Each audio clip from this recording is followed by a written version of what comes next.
Salut! Donc aujourd'hui je vous fais une vidéo sur comment dire, de Waterberg à Val-Lisbée. Donc on est reparti de Waterberg et on a fait le trajet jusqu'à Val-Lisbée en passant par White Lady et Cape Cross. Donc White Lady, il y avait c'est des peintures sur des roches. Donc là, vous arrivez là-bas et c'est combien? 350? Non, c'est 600, non, 520 $, pour le faire. Vous arrivez là, il faut compter 3 heures. Donc ils disent 2 heures, mais je pense qu'il faut me compter 3 heures si on marche tranquillement, parce qu'il faut marcher en bas des montagnes pour aller voir les peintures murales, donc qui datent d'il y a, je pense, 2000 ans. Dans ces eaux-là, donc c'est assez intéressant. Donc je vous mets la petite vidéo pour vous montrer. Et ensuite, on est passé par Cape Cross pour voir la colonie d'Otarie. Donc là, il y a plus de, je pense, 250 000 habitants, 250 000. Et c'est assez impressionnant quand même. Et là, c'est comme, c'est même plus Kaitosha, c'est 359 $. C'est un peu dommage que ce soit aussi cher parce que bon, c'est vrai que c'est impressionnant, mais bon, après, il n'y a que ça à voir. Il n'y a que ça à voir. Donc c'est un peu cher pour l'activité, mais bon, c'est quand même quelque chose à voir, c'est sûr. Et il faut quand même se prévoir un petit peu des cache-nez ou je ne sais pas quoi, mais quelque chose pour l'odeur, parce que il faut y aller avec des vêtements sales, etc. Parce que nous, on avait été avec des vêtements propres. On était fort déçus quand même, parce que après, ils étaient bons à laver, parce que ça sent vraiment très, très, très, très, très, très, très, très. Ensuite, nous sommes allés vers Sakopun. Là-bas, à Sakopun, il y a comment dire, évidemment les flamants roses. Donc vous avez le Flamingo Lagoon, là où se trouve toute la colonie de flamants roses. Je sais pas combien il y en a, mais il y en a quand même des milliers, des milliers, des milliers, des milliers. Je sais pas vous dire combien. Je crois qu'il y en a plus, si pas autant que les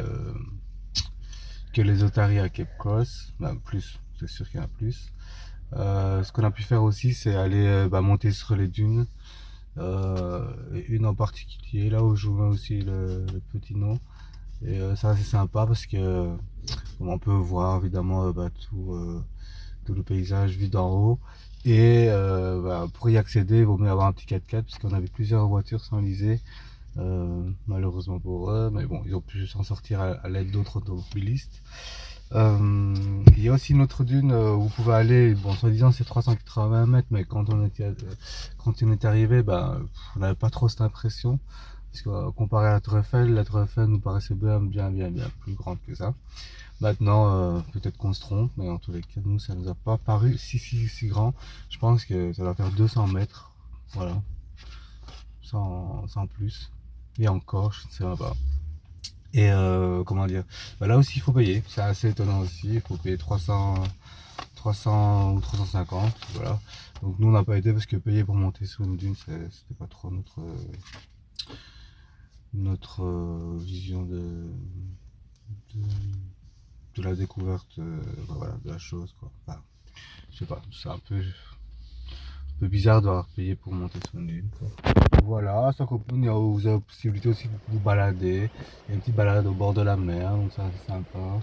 Et qui rejoint un musée, historique.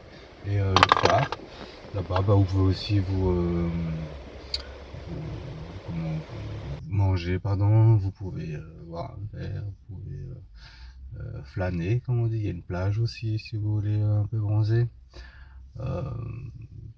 À Swakopmund, vous pouvez aussi faire une excursion. Donc nous on l'a fait, excursion en mer.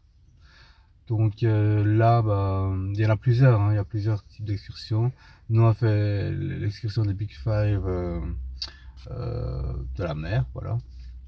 Mais comment nous on a vu qu'est-ce qu'on a vu là-bas? On a vu encore des otaries. On a vu des dauphins. et des pélicans. Donc ça c'est drôle parce qu'ils viennent sur les bateaux. On dit bonjour, évidemment on leur donne à manger. Hein. On dit bonjour, les voir de très près quand même. Voilà, il n'y a pas de danger je pense. C'est assez impressionnant. Donc ils vous préviennent pas quand ils arrivent, donc il faut quand même se préparer à cette idée. Et bon, il y a d'autres excursions qu'on n'a pas faites, donc je ne saurais pas vous en parler. Je pense qu'il y a des kayaks, vous pouvez faire du kayak à la rencontre des otaries. Voilà, il y a plein d'autres excursions. L'architecture, le Sokomo, c'est assez intéressant. Donc voilà, c'était un petit peu notre retour suite ici à cette destination-ci.